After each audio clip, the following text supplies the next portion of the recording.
Hi friends, good morning. দেখো আমার অবস্থা দেখেই বুঝতে পারছো, এখন বাজে সকাল 7টা। ঘুম থেকে উঠেছি 6টার সময়, রান্না বসিয়ে দিয়েছি। আমার দাদাভাই তাড়াতাড়ি যাবে। দেখো এখানে মোরলা মাছ ভাজা হচ্ছে। আর এখানে তো দেখতেই পাচ্ছ, ভাত বসিয়ে দিয়েছি। যেমন মোরলা মাছ ভাজা হচ্ছে এবং মোরলা মাছের তরকারি করবো, রেসিপি করবো। চলো তুমি দেখতে থাকো। দেখো এখানে আমি আলুটা ভাজতে বসিয়ে দিয়েছি। এখানে মোরলা মাছগুলো আমার ভাজা হয়ে গেছে প্রায় কমপ্লিট। এবার আমি আলুটা ভেজে তুলে নেবো। নিয়ে আমি মোরলা মাছটা রেসিপি করে নেবো। রান্না করতে করতে ভাবলাম দেখি একটু আমি যদি আমি অনেকদিন তো ছোট্ট মিনি ব্লগ শেয়ার করি, দেখি আমি আমার বন্ধুদের সাথে একটা ছোট্ট মিনি ব্লগ শেয়ার করি। এই চলে গেলাম ফোনটা নিয়ে চলে আসলাম তোমার সাথে একটা ছোট্ট মিনি ব্লগ শেয়ার করবো বলে। আর প্লিজ পারলে তোমরা একটু লাইক কমেন্ট শেয়ার করো, আমাকে অবশ্যই একটু সাপোর্ট করো।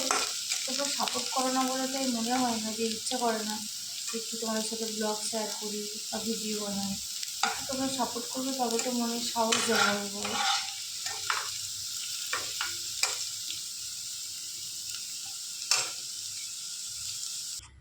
দেখো এখানে আমার আলু আর মাছটা ভাজা হয়ে গেছে, আর এদিকে কড়াই গরম হয়ে গেছে। এবার আমি কড়াইতে তেল দিয়ে দেবো। কড়াইটা বেশ অনেকটাই গরম হয়ে গেছে। কড়াইতে তেল দিয়ে দেবো।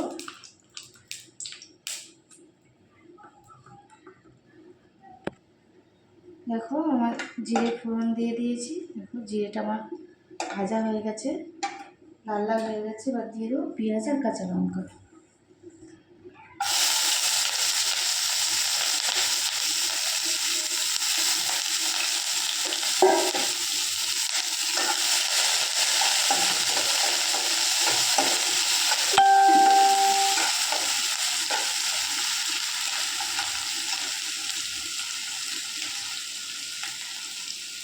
পেঁয়াজ আর কাঁচা লঙ্কাটা দিয়ে একটু লাল লাল করে ভেজে নেব। তারপর এখানে আমার পেঁয়াজটা লাল লাল করে ভাজা হয়ে গেছে। এবার আমি একটু আদা গ্রেট করে দিয়ে দেবো।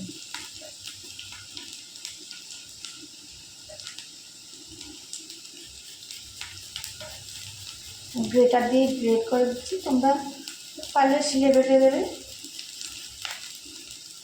একটু আদা গ্রেট করে দিয়ে দিলাম।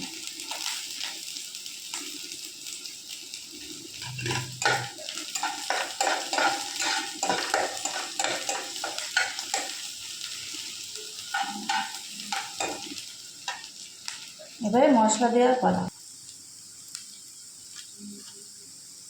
দেখো এবারে দেবো পরিমাণ মতো লবণ।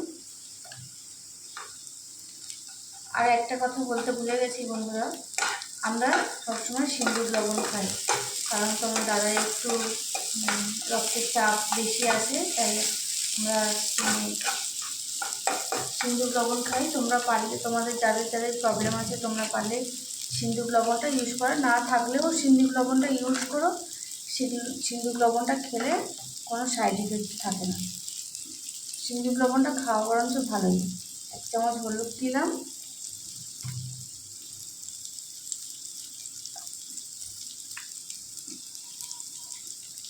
আর দিলাম 1 চামচ লঙ্কা গুঁড়ো। 1 চামচ না, আর একটু দেবো, একটু দিলাম। এটা কাশ্মীরি লঙ্কার পুরোটাই কালার হওয়ার জন্য। আর দিলাম একটু জিরে গুঁড়ো আর সামান্য একটু ধনে গুঁড়ো। ব্যাস, এই হলো আমার মশলা। এবার এটাকে আমি ভালো করে কষিয়ে জল দিয়ে দেব।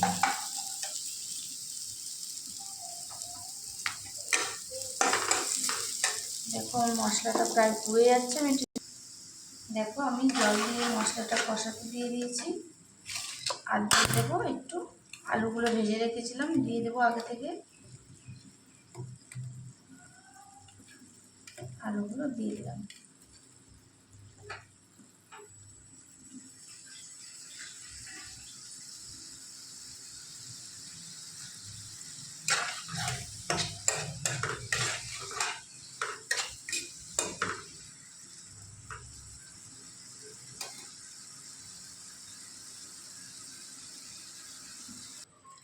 দেখো এখানে আমি মাছটা জল দিয়ে বসিয়ে দিয়েছি, আর কত সুন্দর কালার হয়েছে। দেখো কালারটা হয়েছে শুধু জাস্ট কাশ্মীরি লঙ্কার জন্য, আর কাঁচা লঙ্কা দিয়েছি ঝালের জন্য।